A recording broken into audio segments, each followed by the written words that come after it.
ఈ సమయంలో మనము బలలో పాల్గొనే ముందుగా ఒక బైబిల్ పల్లవి పాడుకొని వాక్యం అని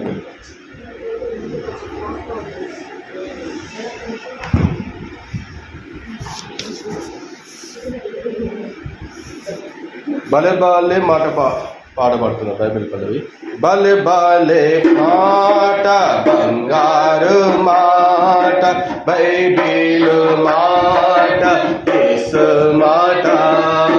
భలే బాలే మాట బంగారు మాట బైబిల్ మాట యేసు మాట.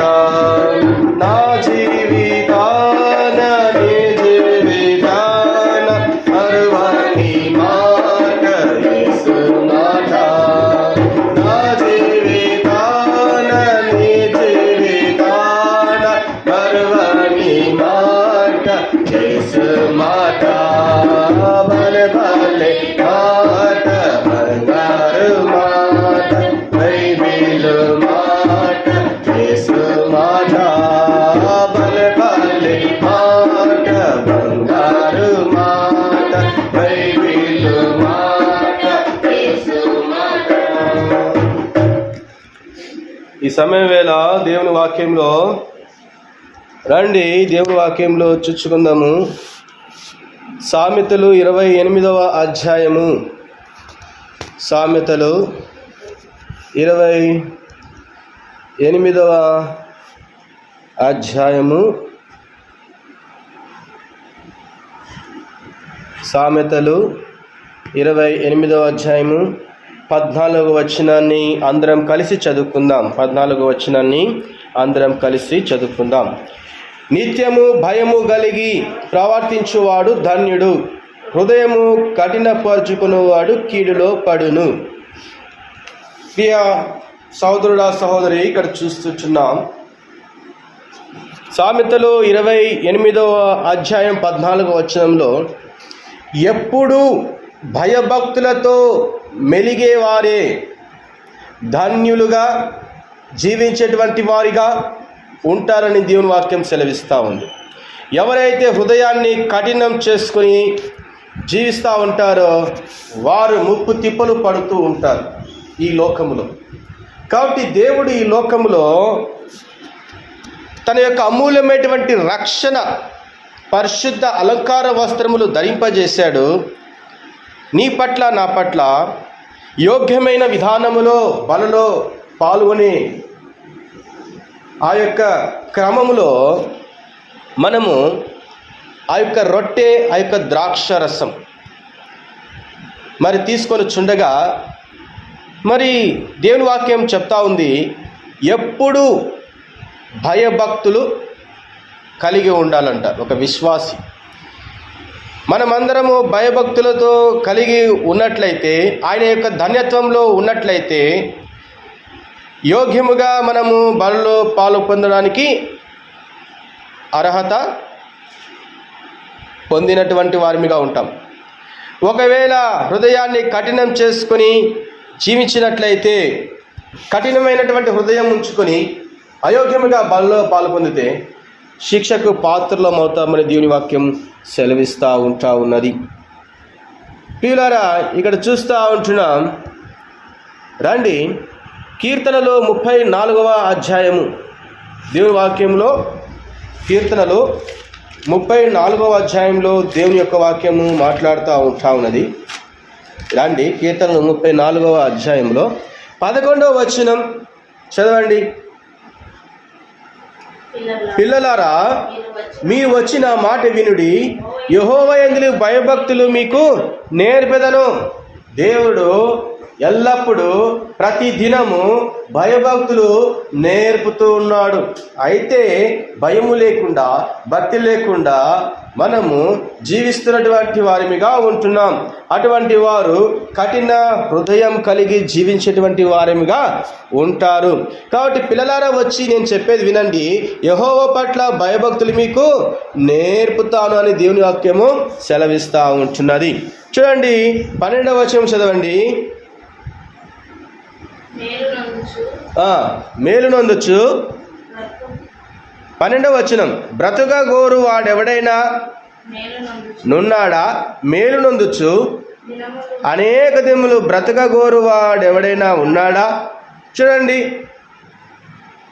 నీవెవరైనా సరే బ్రతుకు అంటే ఇష్టం ఉండి మంచిని చూడ్డానికి చాలా కాలం బ్రతకాలని కోరితే, ఈ లోకంలో ఎవరైనా మంచిగా జీవించాలి, మంచిగా ఉండాలని కోరుకుంటున్నారా అంటే చాలామంది మంచిది కోరుకోవటం లేదు, చెడ్డదాన్నే ఇష్టపడుతున్నారు, లోకమునే ఇష్టపడుతున్నారు, దేవుని యొక్క వాక్యమును ఇష్టపడటం లేదు, ఆయన సన్నిధిని ప్రేమించటం లేదు, ప్రభువును ప్రేమించటం లేదు, ఆయన యొక్క సువార్తను ప్రకటించటం లేదు, దేవుని యొక్క వాక్యపు జీవ మాటలను ఆయన యొక్క సిలువ గురించి ప్రకటించటం లేదు. వీళ్ళారా ఎవరైనా ఉన్నారా అండి మంచివారుగా, మంచి కోరేవారు ఎవరైనా ఉన్నారంటే ఎక్కడా కనిపించడం లేదండి. దేవుడు నీ పట్ల నా పట్ల మంచిగా ఉండాలని దేవుడు తన యొక్క ఆశీస్సులను మన పైన కుమ్మరిస్తూ ఉంటున్నాడు. చూడండి 13వ వచనంలో చదవండి. చెడ్డ మాటలు పలకకుండా నీ చెడ్డ మాటలు పలకకుండా నీ నాలుకను, కపటమైన మాటలు పలకకుండా నీ పెదవులను కాచుకొనుము. కాబట్టి బలలో పాల్గొనేవారు ఎట్లా ఉండకూడదంట? నీ నాలుక చెడును గురించి మాట్లాడుతుందేమో, సరిచేసుకో, నీ నాలుకను కాపాడుకో, భద్రపరచుకో, నీ పెదవులు మోసంగా పలకకుండా కాపాడుకో. కాబట్టి ఈ నాలుక చాలా జాగ్రత్తగా కాపాడుకోవాలి. నాలుకను నోరు జారి ఒక మాట మాట్లాడడం పెద్ద గొప్ప విషయం కాదు. జారిన మాటను తిరిగి సరి చేసుకోవాలంటే చాలా కష్టం. కాబట్టి నీ నాలుక ఎలాంటి మాటలు మాట్లాడుతూ ఉందో, కాబట్టి చెడ్డ మాటలు మాట్లాడుతూ ఉందేమో సరి చేసుకో ఓ సహోదరుడా, ఓ సహోదరి. కపటమైన మాటలు, పనికిరాని మాటలు, బలహీనపరిచేటువంటి మాటలు మాట్లాడుతున్నావా? అట్లయితే మాట్లాడితే బల్ల నీకు సరికాదు. బలలో పాల్గొనడానికి అర్హత లేదు. బలలో పాల్గొనాలంటే సరి చేసుకోవాలా నీ నాలుకను, నీ యొక్క హృదయమును, నీ యొక్క ప్రవర్తనను సరి చేసుకోవాలని దేవుని వాక్యం సెలవిస్తూ ఉంటున్నది. కాబట్టి యెహోవా యందు భయభక్తులు కలిగి ఉండాలా. భయభక్తులు కలిగి ఉండుకోకుండా అయోగ్యముగా బలలో పాల్గొంటే వాళ్ళు ఏమైపోతారంట? నష్టపోతారు, దేవుని ఉగ్రతకు లోనవుతారు, బలహీనులైపోతారు. ప్రియులారా, మరి మంచిని మనం ప్రేమించాలా, చెడుని ఏం చేయాలా? విడిచిపెట్టాలని దేవుని వాక్యం సెలవిస్తూ ఉంటున్నది. కాబట్టి నీ పెదవులు మోసపోకుండా జాగ్రత్తగా కాపాడుకో. నీ పెదవులు ఎలా ఉంటున్నాయి చూడండి. 14వ వచనం చదవండి. కీడు చేయటం మాని మేలు చేయము, సమాధానం వెతికి దాని వెంటాడము. కీడు చేయొద్దు. ఎవరైనా నీకు కీడు చేస్తే, కీడు చేసిన వారి కొరకు నువ్వేం చేయాలా? ప్రార్థన చేయి.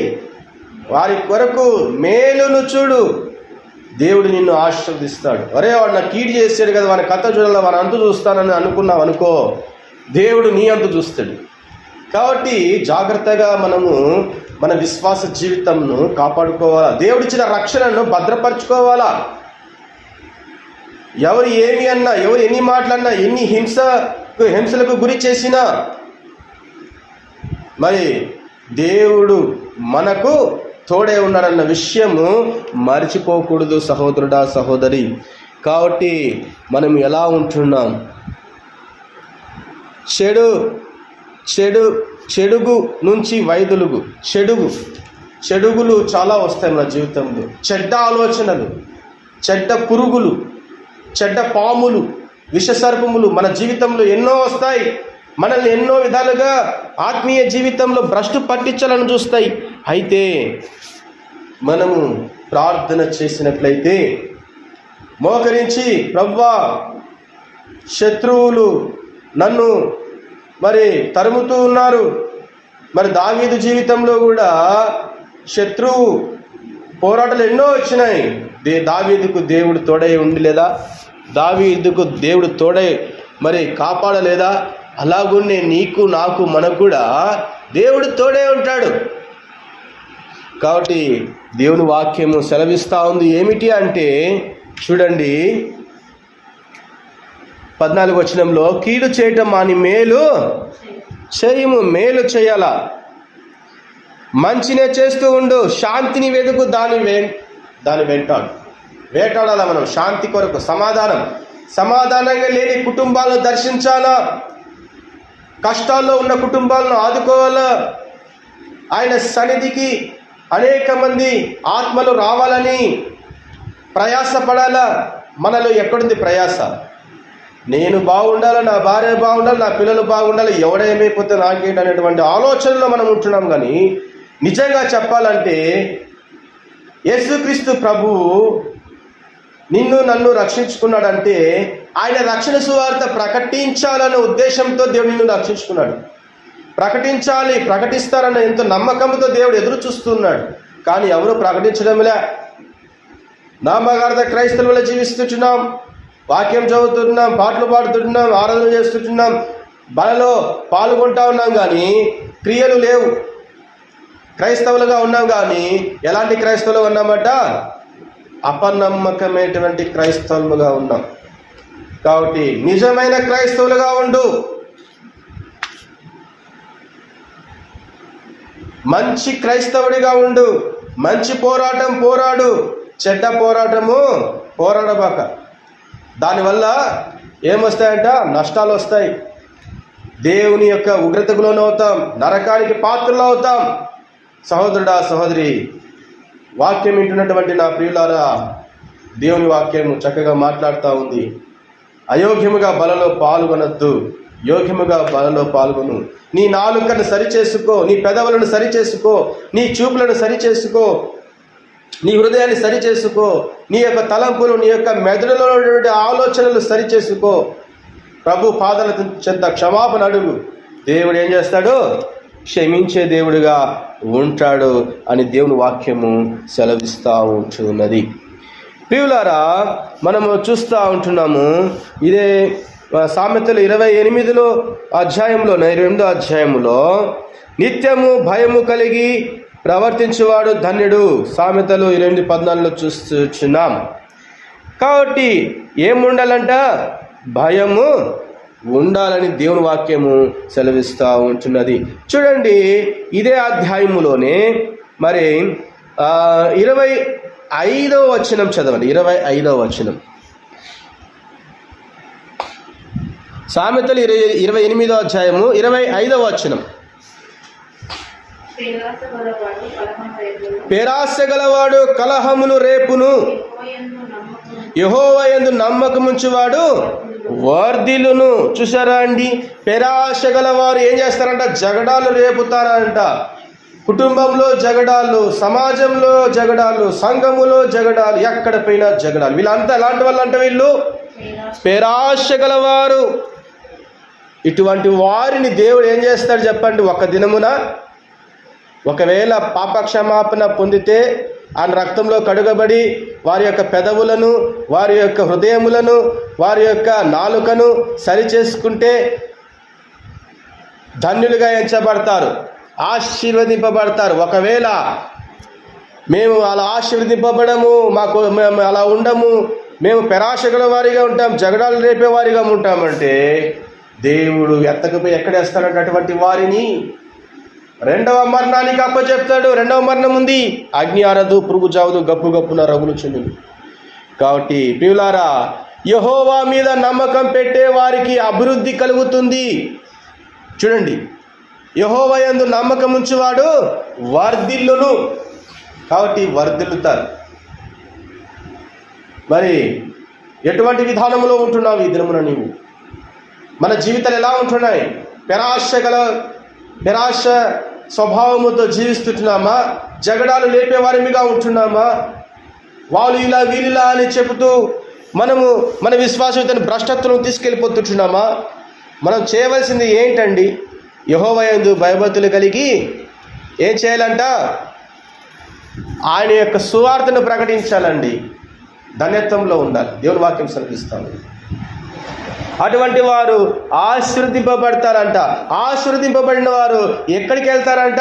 పరలోక రాజ్యంలో వారు గొప్ప బహుమానాలు పొందుకుంటారని దేవుని వాక్యం సెలవిస్తాము. కాబట్టి దేవుడు మనతో మాట్లాడుతున్నటువంటి యొక్క వాక్యములు చాలా బంగారం కంటే శ్రేష్టమైనవి, బంగారం కంటే ఎంతో విలువైనది పరిశుద్ధమైనటువంటి బైబిల్ గ్రంథం అని మనం పల్లవులు వాడుతూ ఉంటాం. కాబట్టి ప్రియులారా, మనం జ్ఞాపకం చేసుకుందాము. పెరాశ గల వారు జగడాలు రేపుతారు, యెహోవా మీద నమ్మకం పెట్టే వారికి అభివృద్ధి కలుగుతుంది. కాబట్టి మనం ఎలా ఉంటున్నామండి? మళ్ళీ 20వ వచనం చదవండి. 20వ వచనం, సామెతలు 28వ వచనం. నమ్మకమైన వానికి దీవెనలు మెండుగా కలుగును, ధనవంతుడగుటకు ఆత్రుపడువాడు శిక్షణ అందకపోడు. ఈ లోకంలో ధనపిశాచి మనిషి జీవితంలో విశ్వాసికి ఉండవలసింది ఏంటంటే,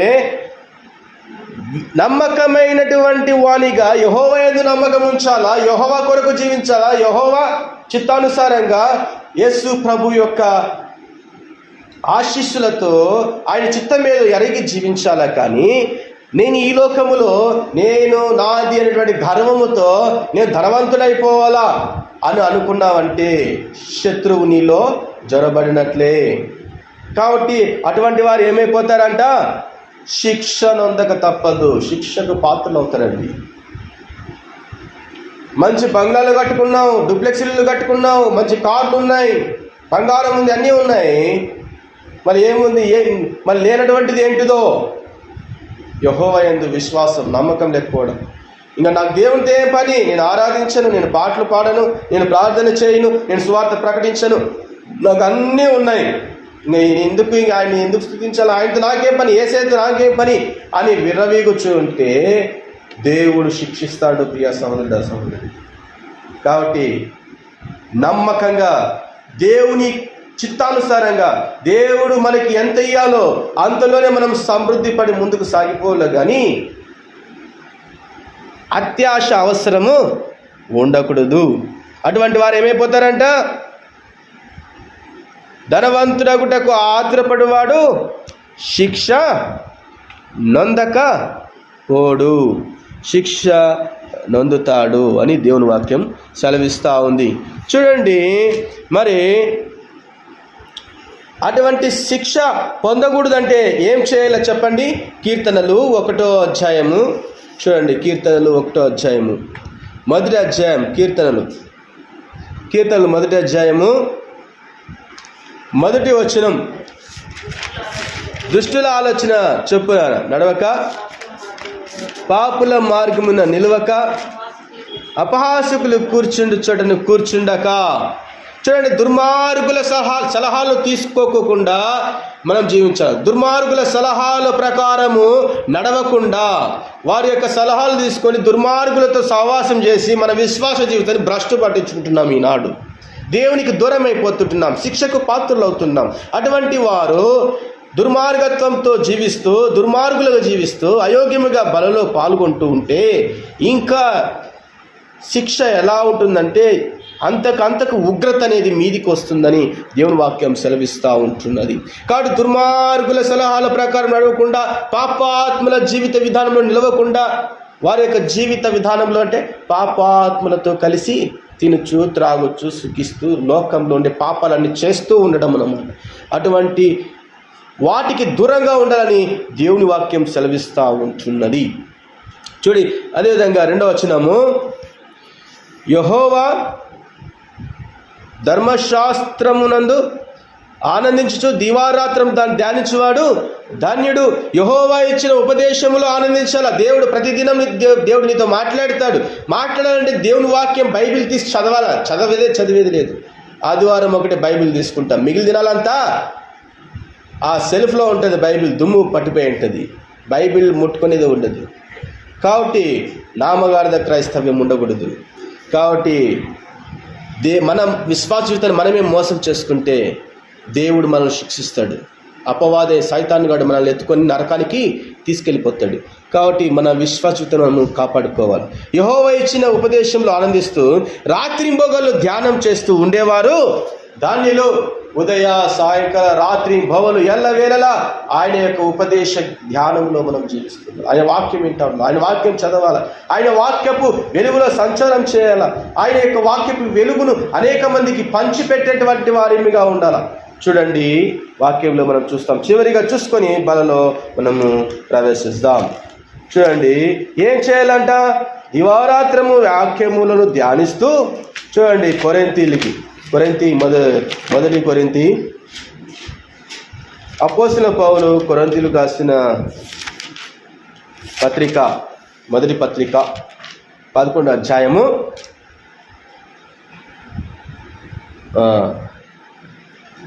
26వ వచనంలో చదువుకున్నట్లయితే చదవండి. మీరు ఈ రొట్టెను తిని ఈ పాత్రలోని త్రాగునప్పుడెల్లా ప్రభు వచ్చే వరకు ఆయన మరణమును ప్రచురిస్తున్నారా అండి? నేను ధనం సంపాదించాలా, బిల్డింగ్లు కట్టాలా, ఆస్తులు కొనాలా, నా పిల్లల కొరకు, వాళ్ళ కొరకు, వీళ్ళ కొరకు, చూడు నా యొక్క కండబలం, చూడు నా యొక్క గుండె బలం, చూడు నా యొక్క ఆస్తి బలం, ఇలాంటివన్నీ చెప్పుకొని తిరుగువాడు శిక్షకు పాత్రుడు అవుతాడని దేవుని వాక్యం సెలవిస్తూ ఉంది. ఇటువంటి వారు ధన్యులుగా ఎంచబడరు, పరలోక రాజ్యానికి వారసులు కాలేరు, నిత్య నరకమునకు వీరు ఆ యొక్క పాతాళ గుండములో, అగ్ని గుండములో వేయబడతారని దేవుని వాక్యం సెలవిస్తూ ఉంది. రెండవ మరణానికి కారకులు అవుతారు ఎవరంటే ఎవరైతే మరి అయోగ్యముగా బలలో వస్తూ ఉంటారో, ఎవరైతే సువార్త ప్రకటించుకోకుండా అయోగ్యముగా బలలో పాల్పొందితే అటువంటి వారంతా ఎక్కడికి వెళ్తారంట? చూడండి, ఇక్కడ రాయబడే ఉంది.